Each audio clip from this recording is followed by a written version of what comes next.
Fall has arrived, Halloween is around the corner, but more importantly, the World Freaking Series. And the boys in blue are in it. Seriously, congratulations to both teams, the Dodgers and the Yankees. The ultimate fall classic. Fantastic. And now poker. What more could you ask for?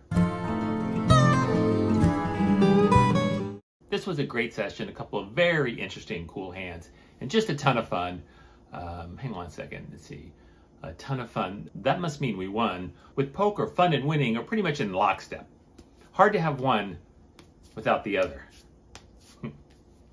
Quick shout out to Sean over the Lucky Lady who put this game together. It was Monday, there was some football on. He wanted to get the game going a little bit early, so he called a few people up and we got a bigger game than normal going, earlier than normal. It was a 2-3 game, but really it was a 2-3-5 and 2-3-5-10 for most of it. Let's jump into the action, shall we? We pick up Jack 8 suited in the very first hand. The very first hand. I think maybe it was the second hand. The point is, very early in trading, they just rung the bell and we dive right the F in. So I've got Jack 8 o' spades in the small blind. Eddie the fun player over in seat 1. He raises at 15 pre-flop. Hang on a second. You know what? Let's introduce the players. In seat 1 we have Eddie, aka the fun one, aka Eddie TFP, aka the destroyer. Seat 2 we have Jeff, aka the smart one, aka Sensei, aka the conqueror. And in seat 3 we have Shane, aka the handsome one, aka Mr. Charming, aka the annihilator. In seat 5 we have Caesar, aka the chill one, aka Mr. Cool, aka the exterminator. And in seat 6 we have Roman, aka the young one, aka Mr. Smiles, aka the demolisher. So that was it. You know, that's the whole lineup. That's, no, I was there, but I can't do the whole, like, cool intro for my, hang on a second.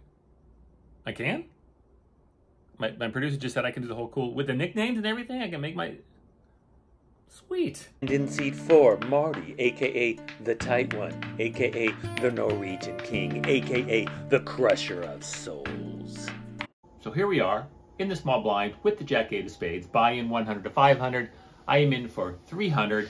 Everyone folded around to Eddie, the fun player, in late position. He opens up the action for $15. Jeff, on his immediate left, calls. Shane gets out of the way, and it's on me. I know that we have said a few times on this vlog that we don't want to do anything stupid or risky in the first hour. That the first hour is a good time to get situated and get a feel for the table. And in general, that is good, solid advice. Except sometimes, as my good friend Miles once said, gotta say, what the fuck? What the fuck gives you freedom? Freedom brings opportunity. Opportunity makes your future. Yes, I like that. So we called 15, Caesar in the big blind folds. 3 of us are gonna see this flop. Well, the flop is a delight, Jack 7-4, 7-4 spades, so I've got top pair and a flush draw. I check and flow, Eddie bets off for 40, and Jeff just calls. It's back on us. What do you do? This is not rhetorical. What do you do? I'm asking you, Eric, and all the super fans out there, mainly Eric, but all the fans, I'm asking you, what do you do? Take a moment now to think about this, and maybe even drop a comment and say what you would do. Did you decide? We have the classic 3 choices. We can fold, raise, or call, but if you're actually thinking about folding, then please stop watching this video now and go back to watching your cooking shows. So it's definitely call or raise. Now, if it's heads up, there's a case to be made for calling. I have very strong hands. It would disguise the strength of my hand. But with Jeff in between me and Eddie, I really think we need to raise here. If Jeff has any piece of this and we simply call, we're just making his life way too easy. The other thing about Jeff being in the middle is, if I make a big raise here, it could look like a squeeze, which could entice Eddie to call light. So we're definitely raising here, but how much? We're in for 300. It's the first hand. It was 15 pre. I've got almost my entire stack left. There's about 120 in the pot. So I could make it 120, 140, 150, leaving myself half of my stack to shove it in on the turn. Yeah, that makes sense. But what I really want to do is shove it all in now and hopefully get it heads up in a situation where I'm way ahead. So that's what I do. I announce that I'm all in. Eddie doesn't take too long before he calls. I don't love that. He could have an overpair. It's back on Jeff, who starts to go into the tank just a bit. And the longer he thinks, the more I wouldn't mind it if he calls. But Jeff, being the smart one, he wisely gets out of the way. Eddie asks if I want to run it once or twice. I'm fine with either way. He says 2 times. I say great. We turn over cards, and I am shocked and delighted to see that Eddie was getting frisky with the 3-6 of spades. Yeah, this kid came to play. We're going to run it twice. There are only 4 cards in the deck that kill my hand, and that would be all 4 of the 5s, making him a straight. The 5 of spades, making him a straight flush. Let's take a look at the run out. It's a clean run out, and I gotta say, take a look at Eddie's face here. He's got a chuckle on. The game has just started. He lost the first pot, which is a big one. He's got a great attitude. A tip of my hat, Eddie the fun player indeed. And I pull in an over $600 pot to start the session. The very next hand, I'm a little distracted, with the lovely stacking of the chips, but then I glance down and I see I've picked up an ace king, and I'm trying to figure out where the action is. I look over, I see that Eddie has put in his last $100 and he's all in. So I look around the table and I see that an early position player had initially opened for 15 and then Eddie went all in. Fold, fold, back to me. Okay, now I have made a mistake in the past, in a previous vlog in fact, when I pick up an ace king versus an all-in player and I just call for some reason. So at this point I stop and I look around and I see the initial opener has about 500 in front of him, which means if I go all in right here, I will be putting my brand new chips at risk. But that's what I'm going to do, because that's the only move. I take a deep breath, I go all in, I casually glance to my left to see what he's going to do. He doesn't take too long and he just folds. Great. Once again, I'm heads up with Eddie, who, it turns out, went in blind. Works for me. He's got deuce 4. This time he says it's all or nothing, so we're only going to run it 1 time. I dodge the bad beat, and just like that, I pick up a nice little $200 pot. Don't think so. What do you have, Caesar? I have an 8. You had an 8? Oh. I knew it. Don't get any hands for a couple of orbits. Then I pick up this 9-7 of clubs in my straddle. A middle position player bets 15. Fold, fold. Jeff calls. Shane folds. And I call in the straddle, closing out the action. Now at this point, Jeff picks up $20 and bets out blind. The flop comes 9 high on a 9-6-4 board with 2 hearts. I don't mind this flop. I've got top pair against a blind bet, but there's still the initial opener to consider. I don't think I need to start bloating the pot just yet, so I just call.